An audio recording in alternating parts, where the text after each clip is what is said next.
Hello guys, welcome to text book banking YouTube channel. आज जैसे कि मैंने कहा था कि मैं डिस्कस करूंगी आपसे रिमेनिंग डेज की आईबीपीएस क्लर्क प्रीलिम्स की स्ट्रैटेजी।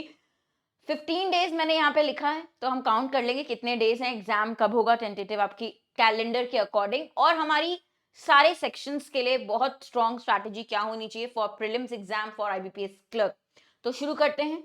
बहुत इंपॉर्टेंट है ये सेशन आप लोगों के लिए, क्योंकि टाइम लिमिटेड है। तो क्या करना है इस लिमिटेड टाइम में, मैक्सिमम यूटिलाइजेशन कैसे करना है टाइम का, कहाँ एफर्ट्स आपको इन्वेस्ट करने हैं, डालने हैं कि आपको रिटर्न जो मिले, आपका जो ऑफ कोर्स एग्जाम जाए वो बहुत अच्छा जाए, स्कोर आप क्लियर कर पाए।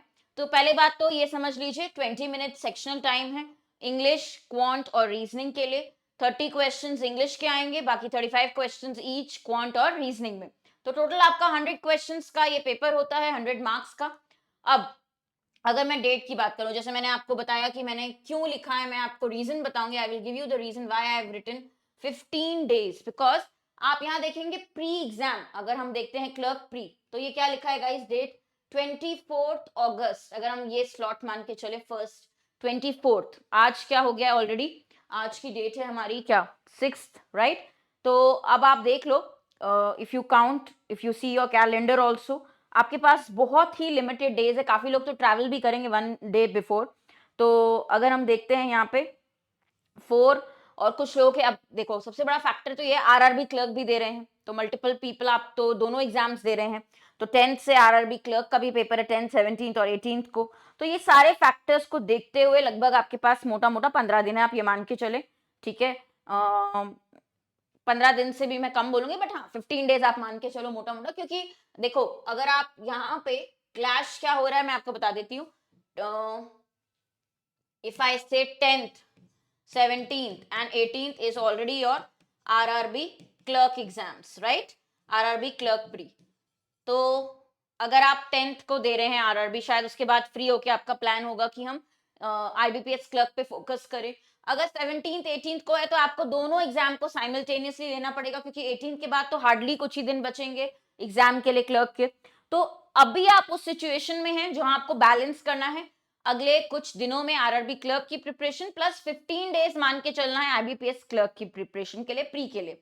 समझ में आ रहा है सबको? तो ये बहुत बड़ी गलती ना करें कि आरआरबी क्लर्क के चक्कर में ये भूल जाएं कि आपने फॉर्म आईबीपीएस क्लर्क का भी फिल किया है। डोंट फॉरगेट कि ये भी फॉर्म फिल किया है, ये एग्जाम भी लिख रहे हैं, और आपके पास दिन लिमिटेड ही है, days, right. Particularly people who have exam on 17th और 18th, दोनों को बैलेंस करना है, आरआरबी क्लर्क और आईबीपीएस क्लर्क को, क्योंकि आईबीपीएस क्लर्क की डेट्स भी यही रहेंगी, 24 25 और 31 जो आपकी एक्चुअल में कैलेंडर में दिया है, और ये डेट्स मुझे लगता है लगभग फॉलो भी हो रही हैं, ठीक है।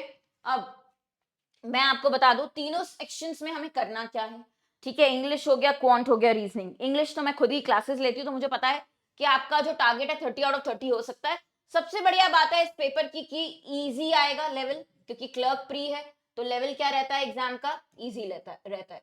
अब इसमें एक और ट्विस्ट है, जितना इजी लेवल उतना ज्यादा आपके अटेम्प्ट्स होने चाहिए, उस हिसाब से आपके कट ऑफ भी जाते हैं। तो इजी लेवल पेपर में कट ऑफ हाई जाता है, अटेम्प्ट्स लोगों के ज्यादा होते हैं, अटेम्प्ट्स के लिए आपको स्पीड चाहिए।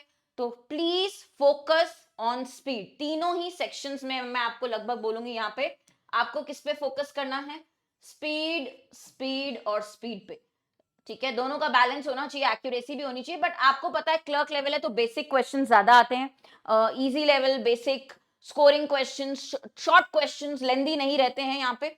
बट अगेन बहुत ज्यादा ये गेम किसका होगा, आपका स्पीड का। तो मैं कुछ टॉपिक्स की बात यहाँ पे करना चाहूंगी। जैसे पहले हम इंग्लिश की बात करते हैं, तो इंग्लिश के भी छोटे छोटे क्वेश्चंस रहेंगे, जैसे 1 लाइन वाले एरर क्वेश्चंस रहेंगे, स्कोरिंग होते हैं 3 से 4 क्वेश्चंस, आप मान के चलिए एरर स्पॉटिंग, ठीक है। उसके बाद आपका स्टोरी बेस्ड आरसी रहेगा, approx minimum 8 question story based रहेगा। तो ऐसा नहीं है कि यहाँ पे आपको बहुत ज्यादा टाइम लगेगा, समझना इजी होगा, लेवल इजी होगा। फिर आपका word swap, single line arrangement, match the column, ठीक है। ये छोटे क्वेश्चन ज्यादा होंगे, single line arrangement, match the column, 3 3 2 2 question, और उसके बाद स्पेलिंग्स, ओके। समझ में आया? तो ये अगर आप बेसिक लेवल का भी पढ़ते हैं और प्रैक्टिस करते हैं, आपके बहुत अच्छे स्कोर आ सकते हैं इंग्लिश में। तो what I suggest is guys, English को स्कोरिंग मान के चलिए 30 आउट ऑफ 30, बहुत स्टूडेंट्स पिछली बार भी लेके आए थे इसमें, थोड़ी सी मेहनत के साथ, हाँ थोड़ा सा मेहनत अगर आप 15 दिन में भी कर लेंगे तो हो जाएगा। बेसिक स्पेलिंग्स, बेसिक जो आपकी क्लासेस चल रही हैं जिसमें मैं ये कवर करवा रही हूँ टॉपिक वाइज, पेड कोर्स में भी, फ्री में भी, यूट्यूब पे भी, तो ये आपके टॉपिक्स वहां से कवर हो जाएंगे। नाउ एडवांटेज यही है कि हम अभी भी इसको कवर कर सकते हैं अगर हमारे कॉन्सेप्ट्स क्लियर नहीं है, we can still work on it. Even errors के लिए ग्रामर के बेसिक बेसिक रूल से रिलेटेड एरर्स आ जाते हैं, ठीक है। रीजनिंग का अगर मैं 23 की बात करूं तो लीनियर नॉर्थ, एक आपका जो क्वेश्चंस पूछे गए थे एक आइडिया देने के लिए क्या क्या छोटे छोटे क्वेश्चंस आपसे बनते हैं, इनइक्वालिटी पे था कुछ, स्लॉट्स में स्लॉट वाइज एग्जाम है, तो अगर आप देखेंगे बेसिक स्कोरिंग वाले टॉपिक्स पहले कवर कर लें, ठीक है, तो आपके लिए बेनिफिट है, ठीक है। फिर सर्कल सिटिंग, ये आपने सेक्शन वाइज भी देखा होगा, अभी हम जो क्लासेस करवा रहे हैं कि किस तरीके के क्वेश्चंस हो रहे हैं क्लासेस में, उसके अकॉर्डिंग जो लास्ट ईयर का वो मैं आपको बता सकती हूँ। फिर मंथ एंड डेट से रिलेटेड कुछ था आपका question, month and date puzzle type, okay. Then syllogisms basic ones, तो आपको जो कवर करना है वो बेसिकली हर एक सेक्शन में, यहाँ पे भी आपकी कैलकुलेशन पे काम कर सकते हो रिमेनिंग डेज पे, क्योंकि बहुत सारे छोटे छोटे क्वेश्चंस आएंगे यहाँ पे भी, क्वांट के भी मैं आपको बता देती हूँ। तो पिक करिए लास्ट ईयर का फीडबैक, मेरा ये सजेशन रहेगा, लास्ट ईयर का क्या एनालिसिस था, पेपर किस तरीके का था, कौन से क्वेश्चन टाइप्स आए थे, सबसे बड़ी बात है हर एक सेक्शन में ये आपको बहुत इजीली मिल जाएगा। मिसिंग नंबर सीरीज हो गया, सिंप्लीफिकेशन हो गया, तो कुछ इस तरीके के क्वेश्चंस जहां अगर आपके 5-10 मार्क्स के सिंप्लीफिकेशन अप्रोक्सीमेशन ही आ जाता है तो आपको पता है यहाँ पे कैलकुलेशन आपकी काम आएगी, simplification, approximation, missing series, DI, basic level DI. तो ऐसा नहीं है कि अगर आप किसी भी सेक्शन में वीक हैं तो आप बिल्कुल छोड़ ही देंगे कि नहीं होगा, ये बात मत भूलिएगा कि प्रीलिम्स सिर्फ और सिर्फ एलिमिनेशन राउंड है, कैसे भी करके बस क्लियर करना है। मेंस के मार्क्स आपके फाइनल राउंड में कैलकुलेट होते हैं या कंसिडर करते हैं, ये सिर्फ और सिर्फ उन स्टूडेंट्स को हटाने के लिए जिन्होंने बेसिक मेहनत भी नहीं की है, बेसिक कॉन्सेप्ट्स भी कवर नहीं किए।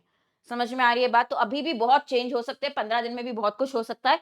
हर एक सेक्शन में मैं बोलूंगी, हर एक सेक्शन में आपको कुछ ना कुछ ऐसा जरूर मिलेगा जो आपका स्ट्रॉन्ग पार्ट बन सकता है, आपको स्कोर करने में हेल्प कर सकता है, प्लीज याद रखिए, ठीक है। बट अगेन क्योंकि बेसिक है, सिर्फ कॉन्सेप्ट्स और फाउंडेशन पे क्वेश्चंस बन सकते हैं, तो आप ये प्रीवियस ईयर का एक एनालिसिस करिए किस तरीके के क्वेश्चंस आए थे। फॉर एग्जांपल मैंने एक स्लॉट के आपके लिखे भी हैं कुछ क्वेश्चंस, इनके अकॉर्डिंग अपनी स्ट्रैटेजी प्लान करिए हर एक सेक्शन में।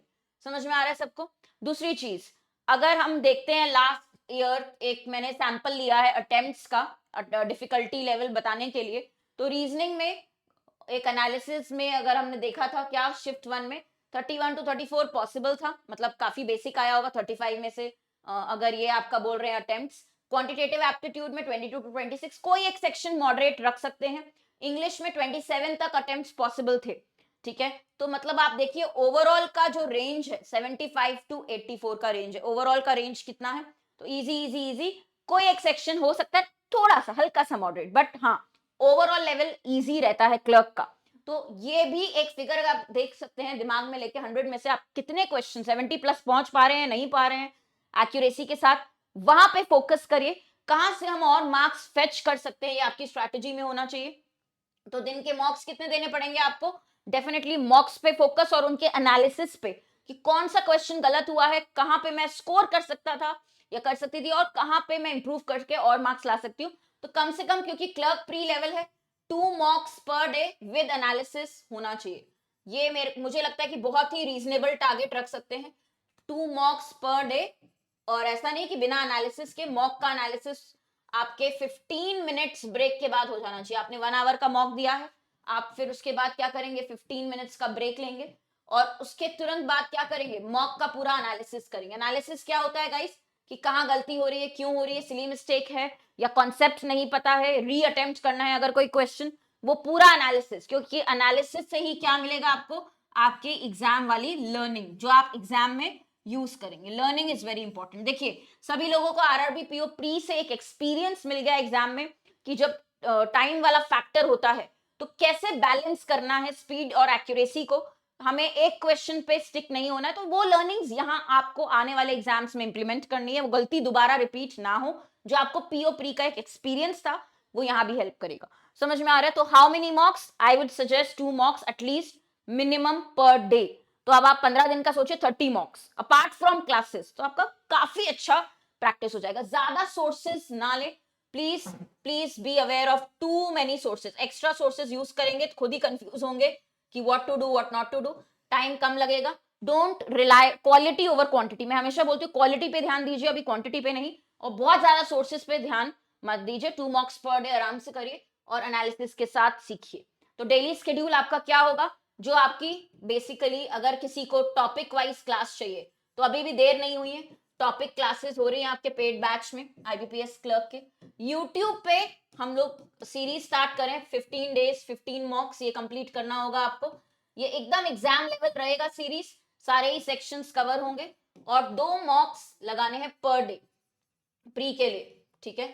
इतना भी आपने कर दिया गाइस, बहुत ज्यादा आपको हेल्प मिलेगी। और फोकस किस पे रहना चाहिए जो रिमेनिंग डेज हैं उस पे, कि स्पीड और एक्यूरेसी का मेरा बैलेंस आ रहा है या नहीं, क्या मेरे एक्यूरेसी खराब जा रही है या स्पीड पे मुझे और काम करना है, ये आप एनालिसिस के बाद समझ पाएंगे। Focus should be on the balance of speed and accuracy. तो ये आपका, ये स्ट्रैटेजी ये आपको फॉलो करनी है, ठीक है? डेली जो आपको शेड्यूल फॉलो करना है, ठीक है? एंजाइटी मैनेज करना है। अभी एग्जाम टाइम में ज्यादा एंजाइटी होती है तो उसका एक ही सोल्यूशन है कि आप अपनी लर्निंग करें कहां से? मैक्सिमाइज क्लासेस से। Maximise learning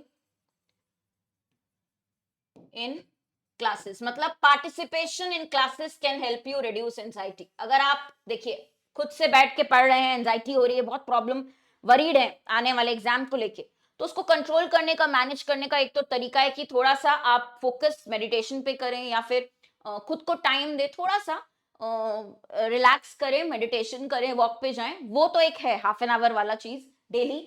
other than that class में पार्टिसिपेशन से सीख जाइए, है ना? अभी एग्जाम सीजन के वक्त 10 दिन पहले 15 दिन पहले बेटर होगा इंडिविजुअल स्टडी से कि क्लासेस में पार्टिसिपेट करके लर्न करें। चैट में आप लोग आंसर करिए, जितना ज्यादा पार्टिसिपेशन हो क्लासेस में, मैक्सिमाइज जो आप कर सकते हैं लर्निंग, वो आपकी हेल्प करेगी आपको फाइनल डे पे। क्योंकि जब सबके साथ पढ़ रहे होते हैं थोड़ा सा हम उस डायरेक्शन पे सोच रहे तो फोकस कर पाते हैं कि ठीक है ये हम क्वेश्चंस पे फोकस कर पाते हैं ज्यादा, और नहीं सोचना as a class as a group अगर हम पढ़ते हैं तो एंजाइटी हम थोड़ा सा कंट्रोल कर सकते हैं। तो ये एक फैक्टर है जो जरूर आपको ध्यान में रखना है। बाकी मैं यही बोलूंगी एवरी स्टेप काउंट्स। तो हर एक छोटी एफर्ट जो आप हर दिन लेंगे वो बहुत इंपॉर्टेंट होगा। तो ये सोच के मत बैठिए आरआरबी पीओ के प्री के बाद, क्लर्क प्री के बाद देखेंगे कि क्या करना है आईबीपीएस क्लर्क प्री के लिए। नहीं, we have very limited time, तो इसका यूटिलाइजेशन बहुत इफेक्टिवली करना है। You have to utilise the time effectively, every step counts, even if you are giving few hours for this exam, it will count. Anyways, RRB clerk pre, quant and reasoning will be covered. What you have to do extra is English. So it is not difficult to manage. बिल्कुल tough नहीं है manage करना। Attempt ज्यादा करने के लिए हम थोड़ा सा स्ट्रेस में आ जाते हैं, बट वो हो सकता है अटेम्प्ट, वो प्रैक्टिस से आता है। तो practice as much as you can, practice practice practice. Practice के लिए क्या है? आपकी आज से ही यूट्यूब पे, क्या है आज डेट 6, तो हम 15 डेज 15 मॉक स्टार्ट करें इंग्लिश, रीजनिंग और क्वांट, तीनों ही सेक्शंस के लिए। ये जरूर से देखें लाइव, कोशिश करें लाइव ही पार्टिसिपेट करें, बेस्ट रहेगा। तो ये आपका हो जाएगा guys 4 to 7 PM, 4 PM quant, 5 PM English and 6 PM आपका रीजनिंग। तो 4 to 5, 5 to 6, 6 to 7, ये आपका 3 आवर्स का बहुत अच्छी प्रैक्टिस ऑटोमेटिकली हो जाएगी। और पेड क्लास भी अवेलेबल है जहां पे टॉपिक वाइज आपकी प्रैक्टिस चल रही है, वो भी बहुत इंपॉर्टेंट है क्योंकि लीडर बोर्ड पे आपको समझ में आता है आपकी परफॉर्मेंस कैसी है। पेड का जो आपका इंटरफेस है टेक्स्ट बुक का, वो आपको मौका देता है कि you participate in poll sessions, practice करते हैं हमारे साथ। तो वो कोर्स भी अवेलेबल है, 396 रुपीज का है अगर आपको परचेज करना है।